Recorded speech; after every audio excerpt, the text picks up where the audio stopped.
Vamos então dar continuidade aos estudos dos limites, desta vez focando aqui nas propriedades. Conhecer as propriedades dos limites é uma forma da gente melhorar o nosso desempenho nos cálculos, uma vez que nós vamos ter conhecimentos mais específicos sobre situações ainda mais específicas. E conhecendo essas propriedades, nós teremos maior desenvolvimento, maior sucesso, maior rapidez aí na realização dos cálculos. Inicialmente, vamos supor que o limite de f de x e de g de x com x tendendo a A exista. Ou seja, nós vamos trabalhar aqui nas propriedades, todas as propriedades, nós vamos utilizar o conhecimento, nós vamos utilizar essas funções, f de x e g de x com x tendendo a A. Então, nós já vamos considerar que esses limites existem, tá? E vamos considerar também que C, caso apareça em alguma situação, algum exemplo aí, C, ele é uma constante, é um número real qualquer, tá? Então, primeira situação aí. Na primeira situação, primeira propriedade, nós temos aqui o limite da soma ou da diferença de funções. Ou seja, quando nós nos depararmos com o limite da soma ou da diferença de funções, como nós devemos proceder? Então, veja aqui, ó, limite de f de x mais g de x. Está aqui nessa primeira propriedade aí grifada. Como é que a gente resolve isso? A gente resolve isso separando, calculando os limites separadamente, separando para calcular. Então, a gente pode calcular o limite de f de x, com x tendendo a A, mais ou menos, agora, o limite de g de x, mudando aqui o limite de g de x com x tendendo a A. Ou seja, se lá na sua expressão tiver limite de f de x mais g de x, você vai poder calcular o limite de f de x mais o limite de g de x, x tendendo a A. X pode estar tendendo aí a qualquer número, a qualquer uma outra variável, outra constante, qualquer número, certo? Independente disso, nós perceba que aqui, olha, essa parte aqui embaixo do limite, ela acompanhou o limite nas duas situações. Então, o limite de f de x com x tendendo a A, mais ou menos, depende da situação sua lá, da expressão que você estiver resolvendo, limite de g de x com x tendendo a A. Simples, não? Vamos então para a segunda propriedade que eu estou chamando de P2. O limite do produto de uma constante por uma função. Primeiro, vamos entender do que nós estamos falando. O produto é o resultado de uma multiplicação. Uma constante, olha, uma constante pode ser um número qualquer. E uma função também pode ser uma função qualquer. Como que isso será resolvido? Então, nós temos aqui, olha, limite de C, que é a constante, vezes, né, aqui fazendo o produto, a função f de x com x tendendo a A. Deparando com uma situação dessa, como é que a propriedade nos orienta a proceder? Então, nós teremos esse C, que é a constante, ela vem para o início, eu vou colocar aqui dentro da função, né? Dentro da função, para ficar mais fácil, é igual a C vezes o limite. Vou colocar aqui dentro do colchete, o limite de f de x, fechou aí o colchete, certo? Ou seja, com x, não esquecer o x tendendo a A. Nós pegamos essa constante, levamos para o início da expressão e multiplicamos pelo limite da função. Ou seja, a gente vai separar aí essa constante aqui da função, levando-a para o início. Ainda temos a terceira propriedade. Na terceira propriedade, nós temos o limite do produto de duas funções. De novo, o produto. Só que agora, o produto não é mais entre uma constante e uma função. O produto agora é entre duas funções. Então, olha o que nós temos aqui. Limite de f de x vezes g de x. Como é que nós vamos resolver isso? Tá? Então, nós vamos colocar aqui o colchete separado. Nós vamos separar essas duas funções, mantendo aí a tendência a e mantendo o produto. Então, nós vamos ficar assim. Limite de f de x com x tendendo a A, que se multiplica, tá? Que se multiplica pelo limite de, agora não é mais f de x, agora é g de x de x com x tendendo a A. Então, nós vamos fazer uma multiplicação aí, certo? Limite de g de x com x tendendo a A. Pronto, está resolvido. Um ficou maior que o outro aí, na verdade, mas acho que deu para vocês entenderem. Limite de f de x vezes o limite de g de x com x tendendo a A. Ou seja, a gente mantém o produto, apenas separa as funções aqui usando a expressão de limites. Vamos então ver agora a quarta propriedade, limite do quociente de duas funções. O que é quociente? Quociente é o resultado de uma divisão. Então, nós temos aqui limite de f de x dividido por g de x. Como é que nós vamos fazer diante dessa situação aí? Então, nós vamos colocar o limite.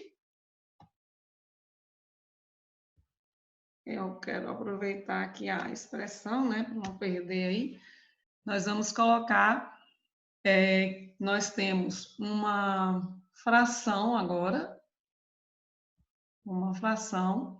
No numerador, e eu vou colocar aqui dentro dessa fração, deixa eu voltar aqui. Eu vou colocar uma expressão para ficar mais fácil aí. Pronto. E aqui dentro eu vou colocar então a fração. Muito chato escrever. Limite, em cima vai ficar o limite de f de x com x tendendo a A. Vou aumentar isso aqui para vocês verem a expressão completa. Embaixo vai ficar o limite, só que aqui agora é de g de x com x tendendo a A. Então, mantemos aí o quociente, mantemos aí a divisão. Agora é o seguinte, a gente precisa ficar atento para a seguinte situação. Isso só pode ocorrer se, somente se, ou seja, desde que o limite, no caso aí é o de g de x, que está no denominador, esse limite aí de g de x, ele seja diferente de zero. Por que há essa restrição? Porque o limite de g de x com x tendendo a A está no denominador, tá? E nós já sabemos que não existe como dividir por zero. Então, desde que o limite de g de x seja diferente de zero, tá bom? Nós podemos aplicar aí essa propriedade se somente se o limite da função que tiver no denominador ela for diferente de zero. Quinta propriedade. Limite da potência de uma função. Aqui nós vamos entender o seguinte, o número, toda essa expressão será elevada a essa potência. Quando a gente fala que é o limite da potência de uma função, ou seja, existe uma função que está sendo elevada a alguma potência. Como é que a gente calcula o limite de uma função que está sendo elevada a alguma potência? Como é que nós vamos fazer então? Então, nós vamos colocar aqui, olha o exemplo que nós temos aí. Limite de f de x elevado a n com x tendendo a A. Como é que isso fica? Simplesmente nós vamos elevar todo o limite a essa potência. Então, vamos colocar aqui um colchetezinho só para facilitar o entendimento. Aqui a gente tem o limite de f de x com x tendendo a A e todo mundo elevado a n. Nós vamos ver alguns exemplos que vai facilitar um pouco mais a compreensão de vocês. Mas aí, então, a gente tem todo o limite elevado a essa potência. E aqui o limite de uma raiz, sexta propriedade. Limite de uma raiz. Como calcular o limite de uma raiz? Para calcular o limite de uma raiz, também não tem nada de 7 cabeças. Nós vamos inserir aqui a raiz, tá? Nós vamos colocar aqui uma raiz enésima, tá? N, aqui no índice. E aqui dentro nós vamos colocar toda a expressão do limite. Ou seja, o limite, essa função aqui, ó, que está como radicando dessa raiz, ela passa a compor, o limite dessa função passa a compor, fazer parte, a ser, todo radicando dessa raiz enésima, certo? Então, o limite de f de x, da raiz enésima de f de x, quando x tende a A, é a raiz enésima do limite de f de x, quando x tende a A. E aqui a gente tem novamente uma ressalva. Ó, isso, nós precisamos observar aquele conhecimento que nós temos sobre os radicais. Se o índice aqui, olha, se o índice ele for um número par, o radicando terá que ser sempre um número positivo. Ou seja, se o índice for par, o radicando, aquilo que está dentro da raiz, tem que ser sempre um número positivo, tá? Agora, sendo ímpar, aí nós precisamos, se for negativo, o radicando for negativo, esse índice terá que ser ímpar, obrigatoriamente, tá? Então, recapitulando, se o radicando for um número negativo, um número menor que zero, esse N, esse índice, ele precisa ser um número ímpar, tá? Agora, se o radicando aqui, olha, ele for um número positivo, aí o N pode ser qualquer coisa. Pode ser positivo ou pode ser negativo. Então, nós precisamos colocar uma ressalva para o caso desse radicando ele ser um número menor que zero. Então, nós vamos colocar aqui que se o limite de f de x com x tendendo a A, se isso for menor que zero, ou seja, se for um número negativo, n é um número inteiro positivo ímpar.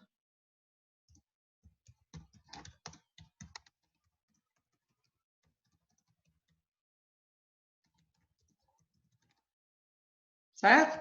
Então, há necessidade de colocar essa ressalva em função aí do que nós já sabemos sobre os radicais. Se esse limite aqui dentro da raiz, se esse radicando aqui, que é o limite de f de x com x tendendo a A, se isso aqui for um número menor ou igual a zero, então esse n, ele precisa ser um número par, certo? Vamos então para a propriedade 7, simplesinha, limite de uma constante, limite de C quando x tende a A. Essa é a coisa mais simples do mundo, lembrando que esse C aí está valendo qualquer número real. O limite de C quando x tende a A é o próprio C. E o limite para a última propriedade, oitava propriedade, quem que é o limite de x quando x tende a A, tá? Quem que é o limite de x quando x tende a A? Esse resultado aqui é o próprio A. Lembrando que nós estamos aí fazendo uma substituição direta, substituindo o x pelo A, que é possível que nós façamos tanto nas funções polinomiais como nas funções racionais, que a gente vai ver um pouco mais à frente. Então, vamos para os exemplos. Nós temos aí, limite de f de x, quando x tende a 3, é 8. E limite de g de x, quando x tende a 3, lembrando, observando que as duas tendências aqui ó, são iguais, x tendendo a 3. Então, limite de g de x, quando x tende a 3, é 2. Então, pediu para a gente encontrar na letra A o limite de 3 vezes f de x quando x tende a 3, mais 2 vezes g de x. Então, a primeira coisa que nós vamos observar é que nós temos aqui uma situação de adição de duas funções. Então, nós vamos separar isso daqui. Então, nós vamos fazer assim, o limite, e eu vou colocar isso no início, né? E vou colocar também com uma letra diferente, uma cor diferente, para que você perceba que nós estamos respondendo aqui. E esse sinalzinho que sempre incomoda. Então, vamos lá. Limite de o 3, está faltando colocar aqui, né? 3 vezes o f de x, quando x tende a 3, x agora não tende a A, x tende a 3, e a gente vai somar isso.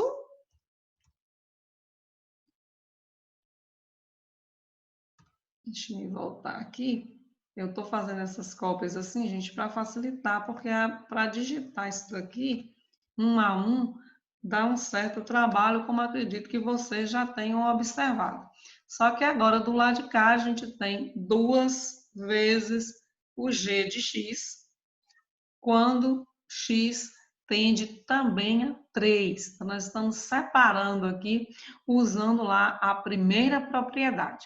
Limite de 3 vezes f de x quando x tende a 3, mais o limite de 2 vezes g de x quando x tende a 3.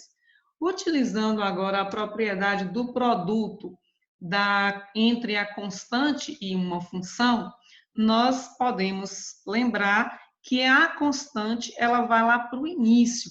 Então, a gente tem 3 vezes, aqui vai ficar o limite, de 3 vezes f de x, quando x tende a 3, mas esse 3 não vai mais estar aqui, porque nós já levamos para o início, tá?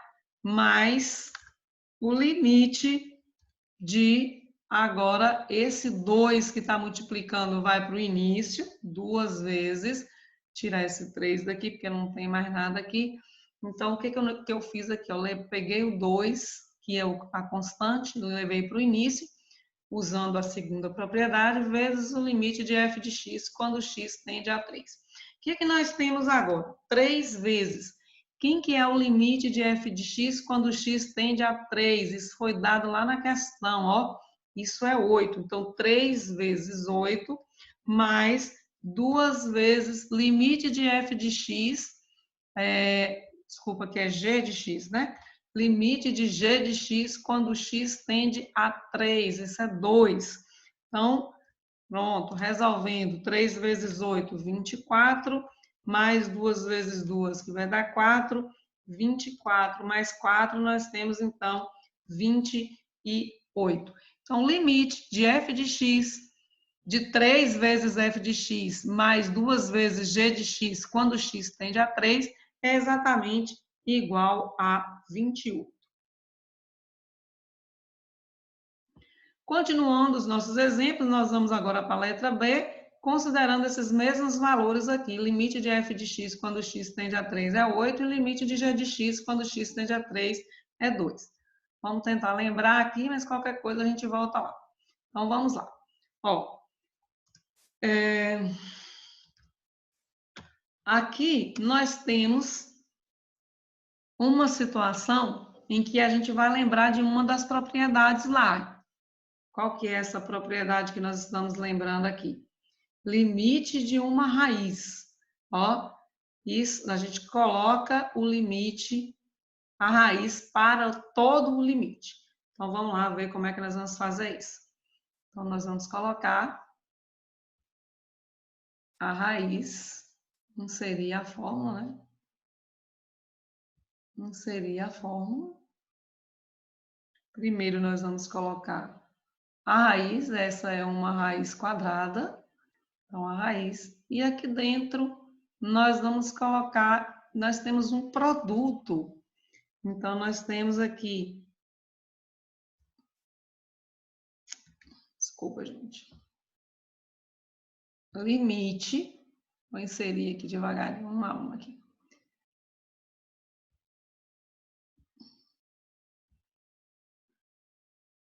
Ai, o que eu fiz? Eu estou aqui embaixo. Pronto. Pronto, aqui dentro nós teremos, então, o limite de f de x, limite de f de x, quando x tende a 3, e a gente pode fazer isso daqui separadamente, né? Vezes, podemos colocar tudo dentro da mesma raiz, vezes o limite, e eu vou colocar todo mundo aí de vermelho, só para facilitar aqui, vezes o limite de g de x, limite de g de x quando x tende a 3. Então, quem que vai ser isso? Então, vamos lá, novamente inserindo a equação.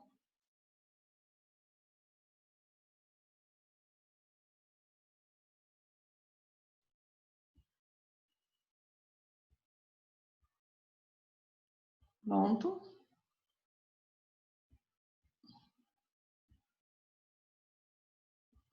Quem que nós temos agora? Raiz quadrada ali.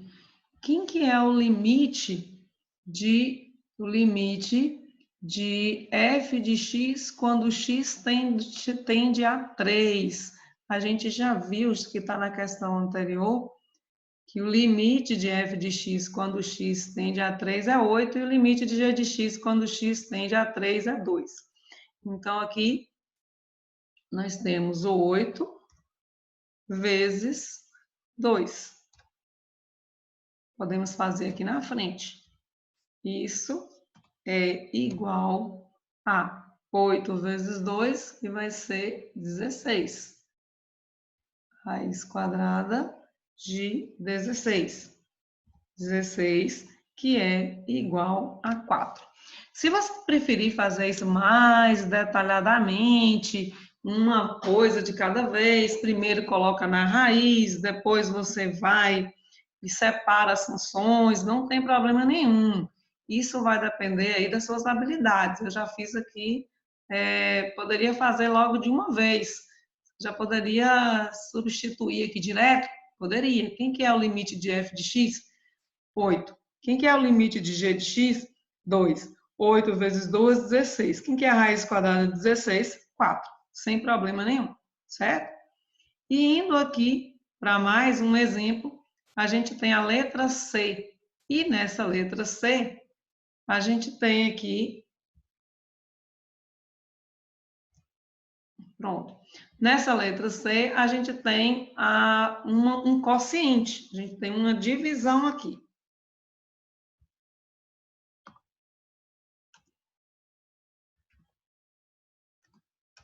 Como é que nós vamos fazer para responder? Eu vou pegar aqui de novo a letra vermelha para facilitar. Inserir uma equação. Essa inserção de equação, ela é bastante demorada, por isso que às vezes eu prefiro copiar, colar, para ficar mais fácil. Então, vamos lá. Nós vamos dividir, colocar isso numa fração. Então, nós teremos no numerador, eu vou aumentar o espaço aqui, porque para facilitar. Então, no numerador, nós temos o limite de f de x. Ver se eu consigo tirar. Pronto. O limite de f de x, quando x tende a 3, E no denominador, nós vamos ter aí o limite de g de x quando x tende a 3. Nós temos, então, essa divisão, que a gente tinha um quociente lá apenas das funções, a gente fez aí o quociente do limite, usando a propriedade. Nós sabemos que o limite de f de x, quando x tende a 3, é 8, certo? E o limite de g de x, quando x tende a 3, é 2. Então, fazendo aí 8 dividido por 2, nós temos 4. Por acaso, deu o mesmo resultado que na letra anterior, mas isso é apenas coincidência, poderia ter dado um resultado diferente, sem problema. E ainda temos, por último, mais um exemplo, segundo exemplo, limite de 3x ao quadrado mais 2x mais 6, com x tendendo a 3.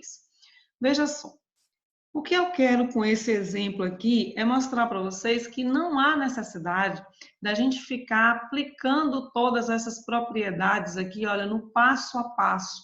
Fiz isso aqui apenas para mostrar vagarosamente para vocês como é que isso pode ser respondido, né? Nós fizemos aí a letra A, a letra B, a letra C, fora de ordem aí, né? A B veio para cá, aqui a B, aqui a C, mas independente da ordem, o que eu quis foi mostrar para vocês como essas propriedades podem nos servir. Agora, nesse caso aqui, que nós temos uma função polinomial, como é que nós podemos fazer? Existe um teorema dos limites que diz o seguinte, que as funções polinomiais, elas podem ser, o limite das funções polinomiais podem ser encontrados por substituição direta. Então, o que significa isso por substituição direta? Significa que nós podemos já responder diretamente, sem ter aquela necessidade de fazer o passo a passo que nós estávamos fazendo até agora. Então, nós temos aí, ó, limite de 3x ao quadrado mais 2x mais 6, quando x tende a 3. O que nós podemos, o que estou falando de substituição direta? Significa pegar esse 3 e substituir aqui, ó, pelo x diretamente. Então, nós vamos encontrar aqui 3 vezes o x ao quadrado. Deixa eu me inserir uma fórmula, porque aí fica mais fácil da gente colocar todas as questões. Então, vai ficar assim.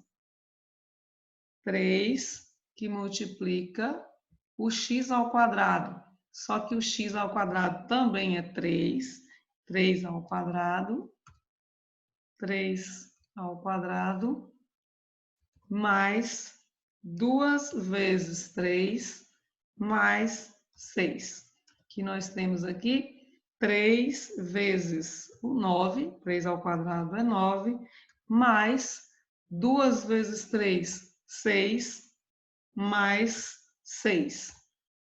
Oh, desculpa. Mais 6. Então, 3 vezes 9 vai dar 27, mais 12, que vai dar 39. Nós temos, então, um resultado igual a 39. Essa substituição direta, ela também acontece com as funções racionais, ou seja, quando se trata de uma fração, mas tendo cuidado de no denominador não ser zero. Caso no denominador apareça um zero, nós vamos ter que utilizar outro caminho, outros caminhos. A gente vai ter que reescrever a função ou aplicar um outro teorema que nos permita encontrar a solução sem a substituição direta. Então, a substituição direta serve para as funções polinomiais e racionais. As funções racionais, apenas aquela cujos denominadores não resultar em zero. Se resultar em zero, a gente tem que reescrever a função usando os conhecimentos de polinômio, de radicais, de fatoração de denominadores, né, racionalização de denominadores. Nós vamos ter que utilizar os nossos conhecimentos de matemática básica para sair da indeterminação e conseguir encontrar o limite da função, caso ele exista. Certo? Então, sobre as propriedades das funções, era isso que nós tínhamos para falar.